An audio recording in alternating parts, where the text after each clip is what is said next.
Complete Works of Swami Vivekananda. Volume 3. Lectures from Colombo to Almora. The Sages of India. In speaking of the sages of India, my mind goes back to those periods of which history has no record, and tradition tries in vain to bring the secrets out of the gloom of the past. The sages of India have been almost innumerable, for what has the Hindu nation been doing for thousands of years except producing sages? I will take, therefore, the lives of a few of the most brilliant ones, the epoch makers, and present them before you, that is to say, my study of them. In the first place, we have to understand a little about our scriptures. Two ideals of truth are in our scriptures. The one is, what we call the eternal, and the other is not so authoritative, yet binding under particular circumstances, times, and places. The eternal relations which deal with the nature of the soul, and of God, and the relations between souls and God are embodied in what we call the Shrutis, the Vedas.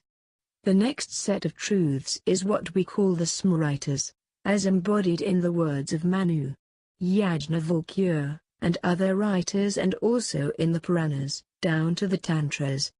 The second class of books and teachings is subordinate to the Shrutis, inasmuch as whenever any one of these contradicts anything in the Shrutis, the Shrutis must prevail. This is the law.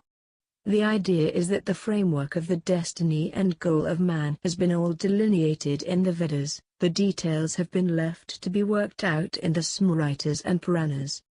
As for general directions, the Shrutis are enough. For spiritual life, nothing more can be said, nothing more can be known. All that is necessary has been known, all the advice that is necessary to lead the soul to perfection has been completed in the Shrutis. The details alone were left out, and these the Smritis have supplied from time to time. Another peculiarity is that these Shrutis have many sages as the recorders of the truths in them, mostly men, even some women. Very little is known of their personalities, the dates of their birth, and so forth, but their best thoughts, their best discoveries, I should say, are preserved there, embodied in the sacred literature of our country, the Vedas. In the Smritis, on the other hand, personalities are more in evidence. Startling, gigantic, impressive, world-moving persons stand before us, as it were, for the first time, sometimes of more magnitude even than their teachings. This is a peculiarity which we have to understand. That our religion preaches an impersonal personal God. It preaches any amount of impersonal laws plus any amount of personality, but the very fountainhead of our religion is in the Shrutis, the Vedas, which are perfectly impersonal. The persons all come in the Smritis and Puranas. The great Avatâras, Incarnations of God, prophets, and so forth. And this ought also to be observed that except our religion every other religion in the world depends upon the life or lives of some personal founder or founders. Christianity is built upon the life of Jesus Christ, Mohammedanism upon Mohammed, Buddhism upon Buddha, Jainism upon the Jinas, and so on. It naturally follows that there must be in all these religions a good deal of fight about what they call the historical evidences of these great personalities. If at any time the historical evidences about the existence of these personages in ancient times become weak, the whole building of the religion tumbles down and is broken to pieces. We escaped this fate because our religion is not based upon persons but on principles. That you obey your religion is not because it came through the authority of a sage, no, not even of an incarnation. Krishna is not the authority of the Vedas, but the Vedas are the authority of Krishna himself. His glory is that he is the greatest preacher of the Vedas that ever existed. So with the other incarnations. So with all our sages. Our first principle is that all that is necessary for the perfection of man and for attaining unto freedom is there in the Vedas. You cannot find anything new. You cannot go beyond a perfect unity, which is the goal of all knowledge. This has been already reached and it is impossible to go beyond the unity. Religious knowledge became complete when Tat Twam Asi, thou art that, was discovered, and that was in the Vedas. What remained was the guidance of people from time to time according to different times and places, according to different circumstances and environments. People had to be guided along the old path, and for this these great teachers came, these great sages. Nothing can bear out more clearly this position than the celebrated saying of Shri Krishna in the Gita. Whenever virtue subsides and irreligion prevails, I create myself for the protection of the good. For the destruction of all immorality I am coming from time to time. This is the idea in India. What follows?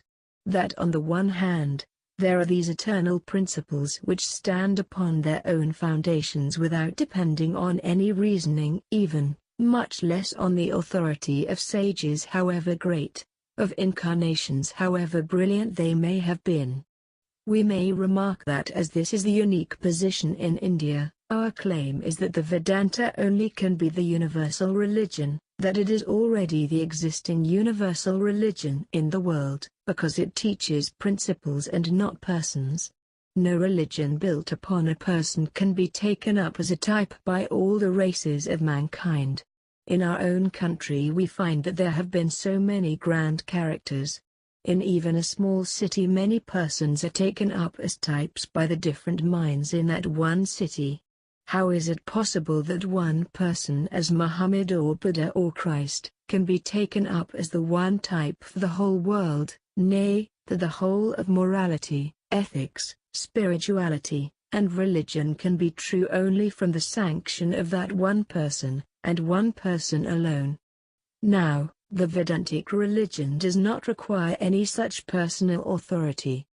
Its sanction is the eternal nature of man.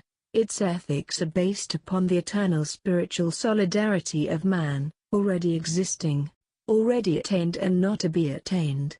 On the other hand, from the very earliest times, our sages have been feeling conscious of this fact, that the vast majority of mankind require a personality. They must have a personal God in some form or other. The very Buddha who declared against the existence of a personal God had not died 50 years before his disciples manufactured a personal God out of him. The personal God is necessary, and at the same time we know that instead of and better than vain imaginations of a personal God, which in 99 cases out of 100 are unworthy of human worship, we have in this world, living and walking in our midst, living gods, now and then. These are more worthy of worship than any imaginary God, any creation of our imagination, that is to say, any idea of God which we can form. Shri Krishna is much greater than any idea of God you or I can have. Buddha is a much higher idea, a more living and idealized idea, than the ideal you or I can conceive of in our minds. And therefore it is that they always command the worship of mankind even to the exclusion of all imaginary deities. This our sages knew, and, therefore, left it open to all Indian people to worship such great personages, such incarnations. Nay, the greatest of these incarnations goes further. Wherever an extraordinary spiritual power is manifested by external man, know that I am there. It is from me that that manifestation comes. That leaves the door open for the Hindu to worship the incarnations of all the countries in the world. The Hindu can worship any sage and any saint from any country whatsoever, and as a fact we know that we go and worship many times in the churches of the Christians, and many, many times in the Mohammedan mosques, and that is good. Why not? Ours, as I have said, is the universal religion. It is inclusive enough, it is broad enough to include all the ideals. All the ideals of religion that already exist in the world can be immediately included, and we can patiently wait for all the ideals that are to come in the future to be taken in the same fashion, embraced in the infinite arms of the religion of the Vedanta. This, more or less, is our position with regard to the great sages, the incarnations of God. There are also secondary characters. We find the word rishi again and again mentioned in the Vedas, and it has become a common word at the present time. The rishi is the great authority. We have to understand that idea. The definition is that the rishi is the mantradrashta, the seer of thought. What is the proof of religion? This was asked in very ancient times. There is no proof in the senses was the declaration, from whence words reflect back with thought without reaching the goal. That the eyes cannot reach, neither can speech, nor the mind. That has been the declaration for ages and ages. Nature outside cannot give us any answer as to the existence of the soul, the existence of God, the eternal life, the goal of man, and all that. This mind is continually changing, always in a state of flux. It is finite, it is broken into pieces. How can nature tell of the infinite, the unchangeable, the unbroken, the indivisible, the eternal? It never can. And whenever mankind has striven to get an answer from dull dead matter, history shows how disastrous the results have been. How comes, then, the knowledge which the Vedas declare? It comes through being a rishi. This knowledge is not in the senses. But are the senses the be-all and the end-all the human being?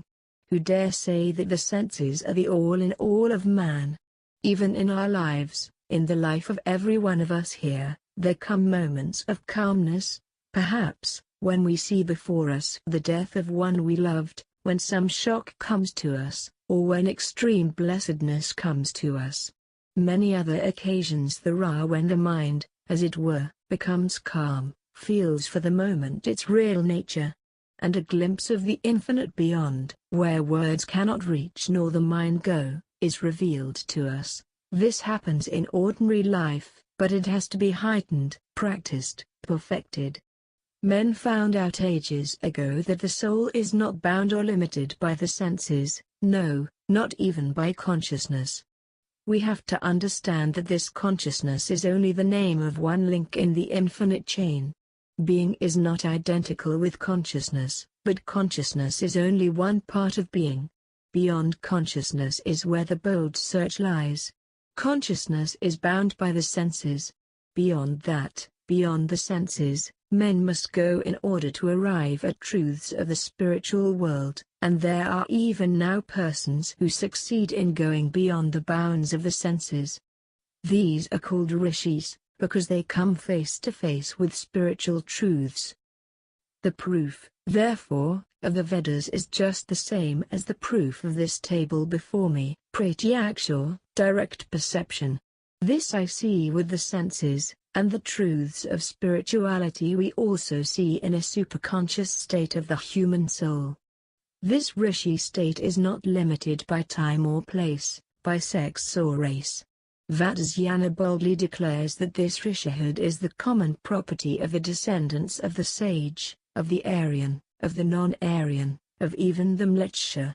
This is the sageship of the Vedas, and constantly we ought to remember this ideal of religion in India, which I wish other nations of the world would also remember and learn, so that there may be less fight and less quarrel.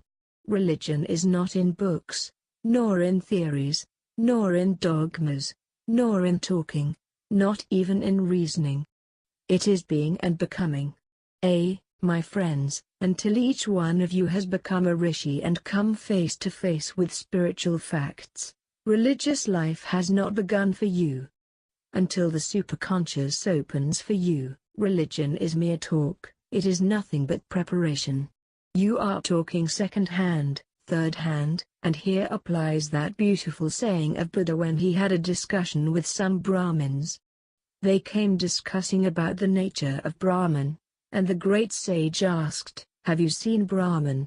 "No," said the Brahmin. "Or your father?" "No, neither has he." "Or your grandfather?"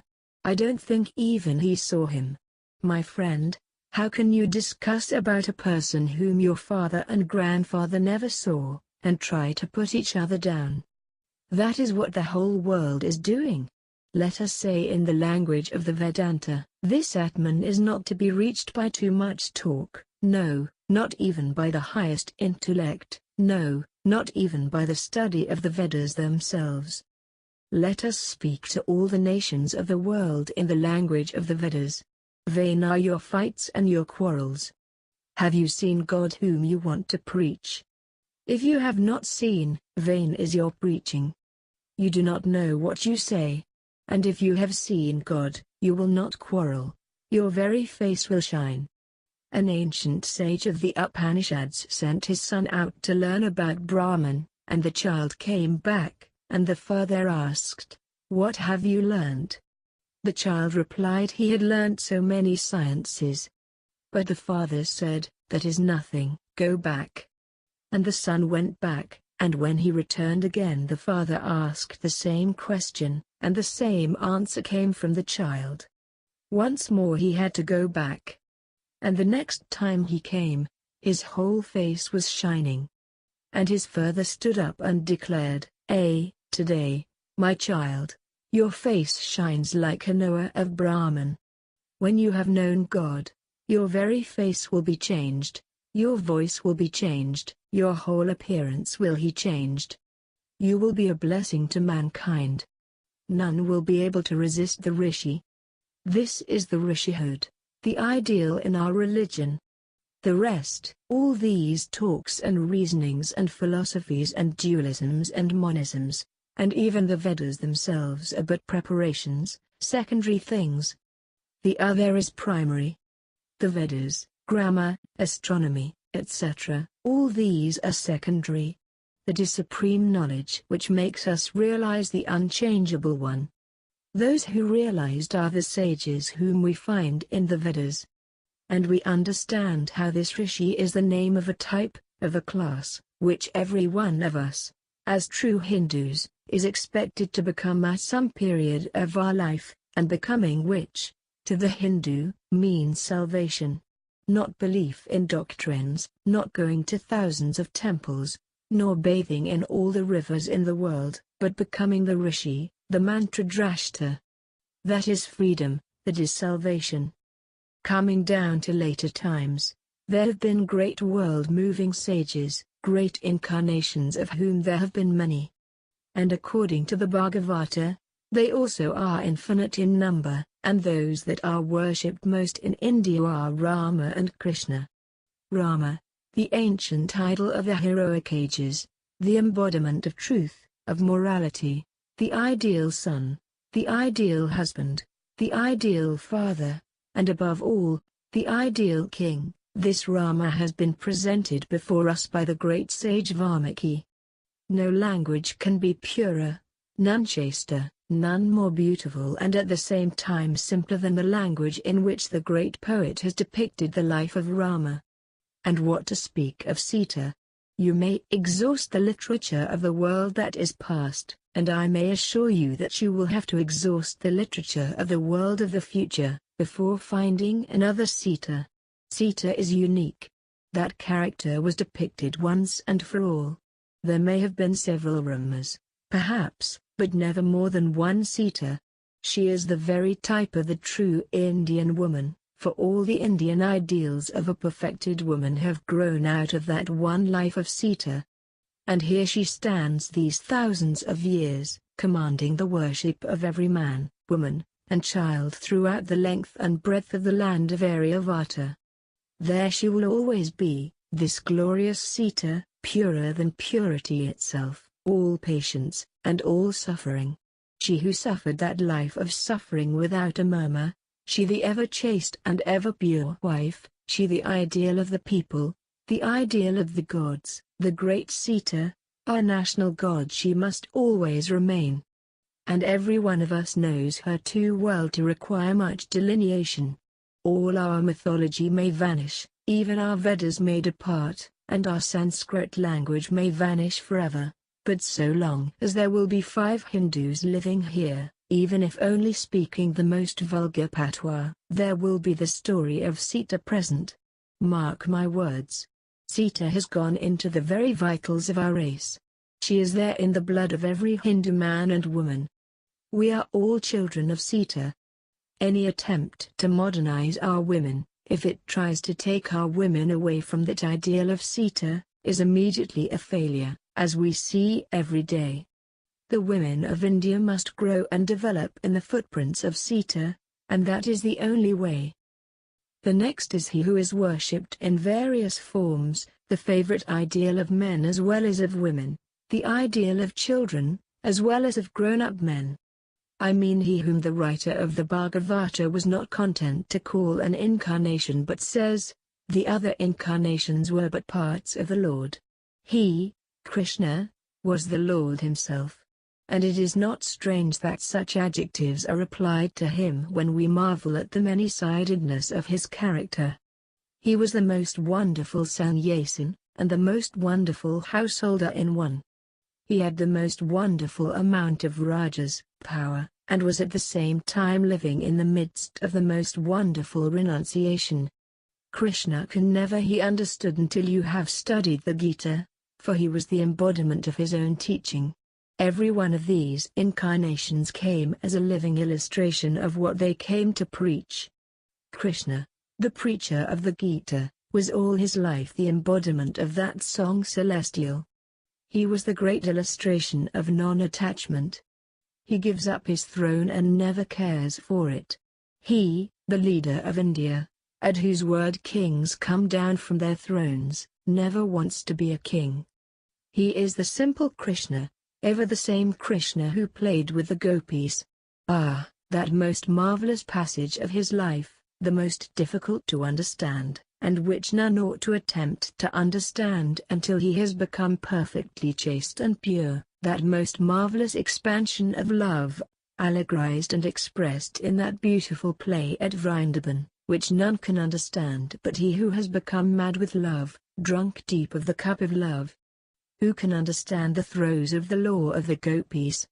The very ideal of love, love that wants nothing, love that even does not care for heaven, love that does not care for anything in this world or the world to come. And here, my friends, through this love of the Gopis has been found the only solution of the conflict between the personal and the impersonal God. We know how the personal God is the highest point of human life. We know that it is philosophical to believe in an impersonal God immanent in the universe, of whom everything is but a manifestation. At the same time our souls hanker after something concrete, something which we want to grasp, at whose feet we can pour out our soul, and so on. The personal God is therefore the highest conception of human nature. Yet reason stands aghast at such an idea. It is the same old question which you find discussed in the Brahma Sutras, which you find Draupadi discussing with Yudhishthira in the forest. If there is a personal God, all-merciful, all-powerful, why is the hell of an earth here? Why did he create this? He must be a partial God. There was no solution, and the only solution that can be found is what you read about the love of the Gopis. They hated every adjective that was applied to Krishna. They did not care to know that he was the Lord of creation. They did not care to know that he was almighty. They did not care to know that he was omnipotent, and so forth. The only thing they understood was that he was infinite love, that was all. The Gopis understood Krishna only as the Krishna of Vrindavan. He, the leader of the hosts, the king of kings, to them was the shepherd, and the shepherd forever. I do not want wealth, nor many people, nor do I want learning. No, not even do I want to go to heaven.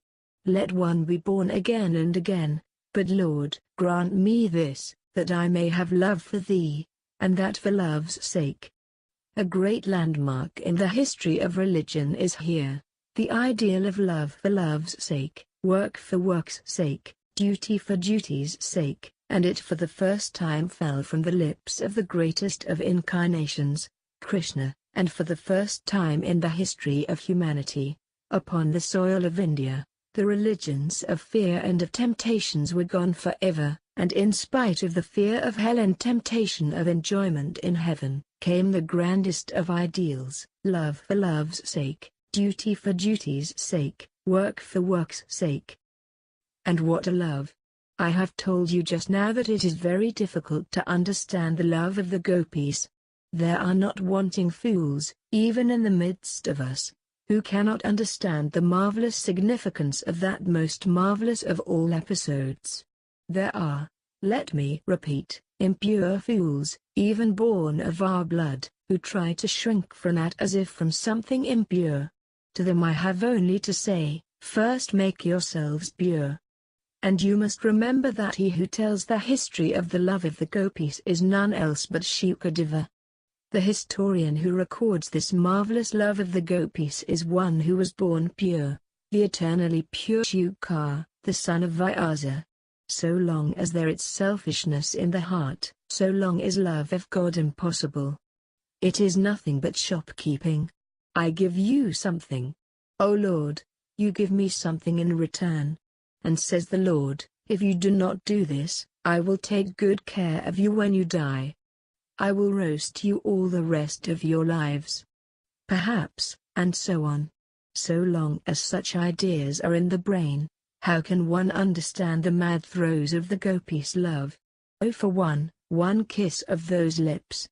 One who has been kissed by thee, his thirst for thee increases forever, all sorrows vanish, and he forgets love for everything else but for thee and thee alone. Forget first the love for gold, and name and fame, and for this little trumpery world of ours. Then, only then, you will understand the love of the Gopis, too holy to be attempted without giving up everything, too sacred to be understood until the soul has become perfectly pure. People with ideas of sex, and of money, and of fame, bubbling up every minute in the heart, daring to criticize and understand the love of the Gopis. That is the very essence of the Krishna incarnation. Even the Gita, the great philosophy itself, does not compare with that madness, for in the Gita the disciple is taught slowly how to walk towards the goal, but here is the madness of enjoyment, the drunkenness of love, where disciples and teachers and teachings and books and all these things have become one. Even the ideas of fear, and God, and heaven. Everything has been thrown away. What remains is the madness of love. It is forgetfulness of everything, and the lover sees nothing in the world except that Krishna and Krishna alone. When the face of every being becomes a Krishna, when his own face looks like Krishna, when his own soul has become tinged with the Krishna color. That was the great Krishna. Do not waste your time upon little details. Take up the framework, the essence of the life. There may be many historical discrepancies, there may be interpolations in the life of Krishna. All these things may be true. But, at the same time, there must have been a basis, a foundation for this new and tremendous departure. Taking the life of any other sage or prophet, we find that that prophet is only the evolution of what had gone before him. We find that that prophet is only preaching the ideas that had been scattered about his own country even in his own times. Great doubts may exist even as to whether that prophet existed or not. But here, I challenge anyone to show whether these things, these ideals, work for work's sake, love for love's sake, duty for duty's sake, were not original ideas with Krishna. And as such, there must have been someone with whom these ideas originated. They could not have been borrowed from anybody else. They were not floating about in the atmosphere when Krishna was born. But the Lord Krishna was the first preacher of this. His disciple Vyasa took it up and preached it unto mankind. This is the highest idea to picture. The highest thing we can get out of him is Gopajan of Labha, the beloved of the Gopis of Vrindavan. When that madness comes in your brain, when you understand the blessed Gopis, then you will understand what love is. When the whole world will vanish, when all other considerations will have died out, when you will become pure-hearted with no other aim, not even the search after truth, then and then alone will come to you the madness of that love, the strength and the power of that infinite love which the Gopis had, that love for love's sake. That is the goal. When you have got that, you have got everything. To come down to the lower stratum. Krishna, the preacher of the Gita. There is an attempt in India now which is like putting the cart before the horse. Many of our people think that Krishna as the lover of the Gopis is something rather uncanny, and the Europeans do not like it much. Dr. So-and-so does not like it. Certainly then, the Gopis have to go. Without the sanction of Europeans, how can Krishna live? He cannot. In the Mahabharata there is no mention of the Gopis except in 1 or 2 places, and those not very remarkable places. In the prayer of Draupadi there is mention of a Vrindavan life, and in the speech of Shishupala there is again mention of this Vrindavan. All these are interpolations. What the Europeans do not want must be thrown off. They are interpolations, the mention of the Gopis and of Krishna too. Well, with these men, steeped in commercialism, where even the ideal of religion has become commercial, they are all trying to go to heaven by doing something here. The Bania wants compound interest, wants to lay by something here and enjoy it there. Certainly the Gopis have no place in such a system of thought. From that ideal lover we come down to the lower stratum of Krishna, the preacher of the Gita. Then the Gita, no better commentary on the Vedas has been written or can be written. The essence of the Shrutis, or of the Upanishads, is hard to be understood, seeing that there are so many commentators, each one trying to interpret in his own way. Then the Lord himself comes, he who is the inspirer of the Shrutis, to show us the meaning of them, as the preacher of the Gita. And today India wants nothing better, the world wants nothing better than that method of interpretation. It is a wonder that subsequent interpreters of the scriptures, even commenting upon the Gita, many times could not catch the meaning, many times could not catch the drift. For what do you find in the Gita, and what in modern commentators? One non-dualistic commentator takes up an Upanishad. There are so many dualistic passages, and he twists and tortures them into some meaning, and wants to bring them all into a meaning of his own. If a dualistic commentator comes, there are so many non-dualistic texts which he begins to torture, to bring them all round to dualistic meaning. But you find in the Gita there is no attempt at torturing any one of them. They are all right, says the Lord. For slowly and gradually the human soul rises up and up, step after step, from the gross to the fine, from the fine to the finer, until it reaches the absolute, the goal. That is what is in the Gita. Even the Karma Kanda is taken up, and it is shown that although it cannot give salvation direct, but only indirectly, yet that is also valid. Images are valid indirectly. Ceremonies, forms, everything is valid only with one condition, purity of the heart. For worship is valid and leads to the goal if the heart is pure and the heart is sincere. And all these various modes of worship are necessary, else why should they be there? Religions and sects are not the work of hypocrites and wicked people who invented all these to get a little money, as some of our modern men want to think. However reasonable that explanation may seem, it is not true, and they were not invented that way at all. They are the outcome of the necessity of the human soul. They are all here to satisfy the hankering and thirst of different classes of human minds, and you need not preach against them. The day when that necessity will cease, they will vanish along with the cessation of that necessity. And so long as that necessity remains, they must be there in spite of your preaching, in spite of your criticism. You may bring the sword or the gun into play, you may deluge the world with human blood, but so long as there is a necessity for idols, they must remain. These forms, and all the various steps in religion will remain, and we understand from the Lord Shri Krishna why they should. A rather sad chapter of India's history comes now. In the Gita we already hear the distant sound of the conflicts of sects, and the Lord comes in the middle to harmonize them all. He, the great preacher of harmony, the greatest teacher of harmony, Lord Shri Krishna. He says, "In me they are all strung like pearls upon a thread." We already hear the distant sounds, the murmurs of the conflict, and possibly there was a period of harmony and calmness, when it broke out anew, not only on religious grounds, but roost possibly on caste grounds. The fight between the two powerful factors in our community, the kings and the priests. And from the topmost crest of the wave that deluged India for nearly 1,000 years, we see another glorious figure, and that was our Gautama Shakyamuni. You all know about his teachings and preachings. We worship him as God incarnate, the greatest, the boldest preacher of morality that the world ever saw, the greatest karma yogi. As disciple of himself, as it were, the same Krishna came to show how to make his theories practical.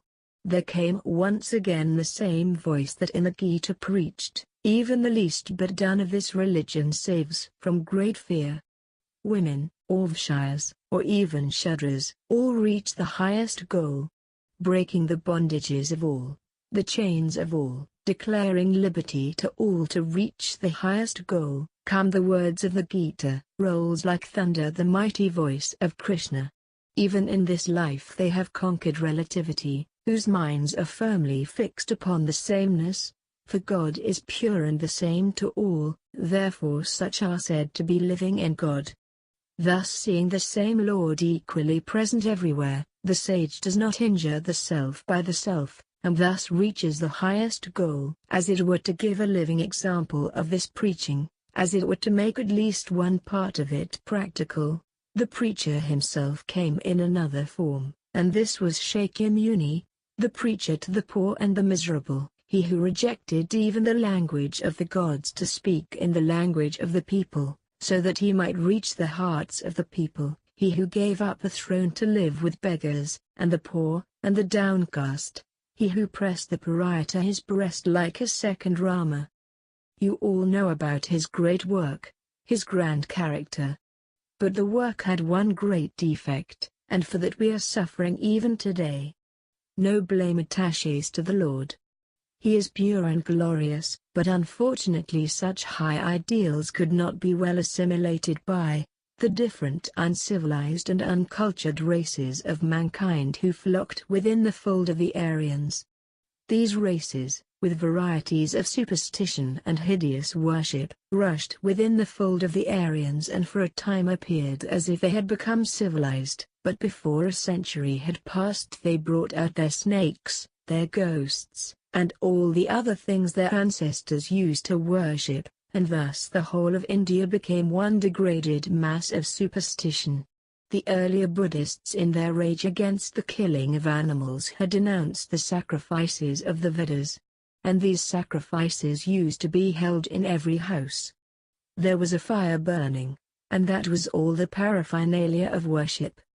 These sacrifices were obliterated, and in their place came gorgeous temples, gorgeous ceremonies, and gorgeous priests, and all that you see in India in modern times.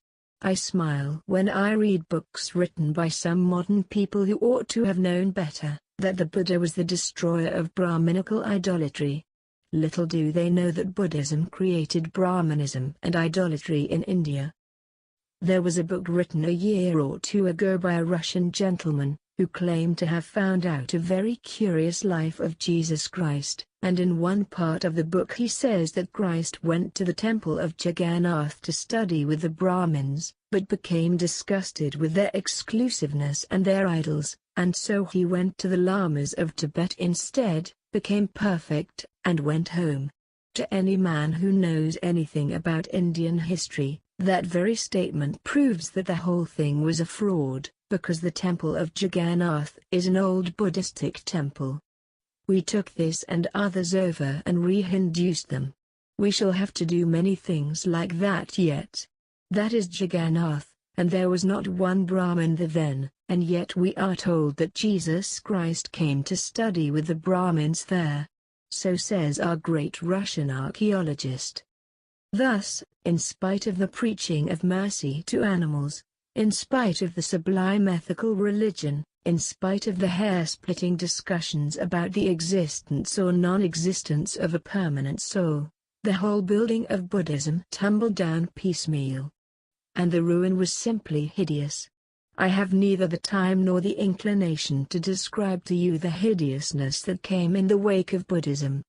The most hideous ceremonies, the most horrible, the most obscene books that human hands ever wrote or the human brain ever conceived, the most bestial forms that ever passed under the name of religion, have all been the creation of degraded Buddhism.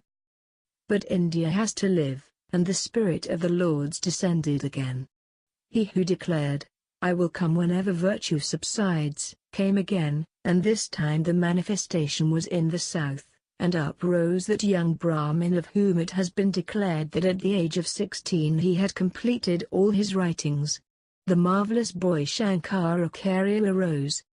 The writings of this boy of 16 are the wonders of the modern world, and so was the boy. He wanted to bring back the Indian world to its pristine purity, but think of the amount of the task before him.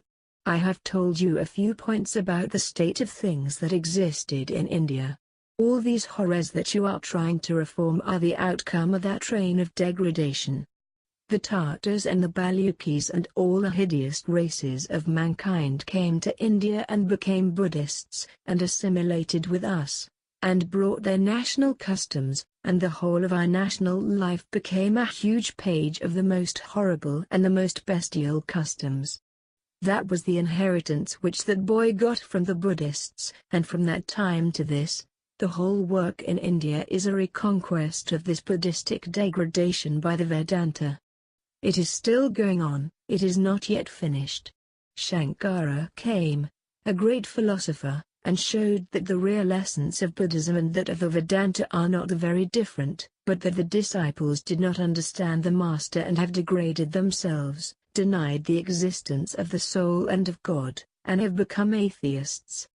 That was what Shankara showed, and all the Buddhists began to come back to the old religion. But then they had become accustomed to all these forms. What could be done? Then came the brilliant Ramanu. Shankara, with his great intellect, I am afraid, had not as great a heart. Ramanuja's heart was greater. He felt for the downtrodden, he sympathized with them. He took up the ceremonies, the accretions that had gathered, made them pure so far as they could be, and instituted new ceremonies, new methods of worship, for the people who absolutely required them. At the same time he opened the door to the highest spiritual worship from the Brahmin to the pariah. That was Ramanuja's work. That work rolled on, invaded the north, was taken up by some great leaders there. But that was much later, during the Mohammedan rule. And the brightest of these prophets of comparatively modern times in the north was Chaitanya. You may mark one characteristic since the time of Ramanuja, the opening of the door of spirituality to everyone.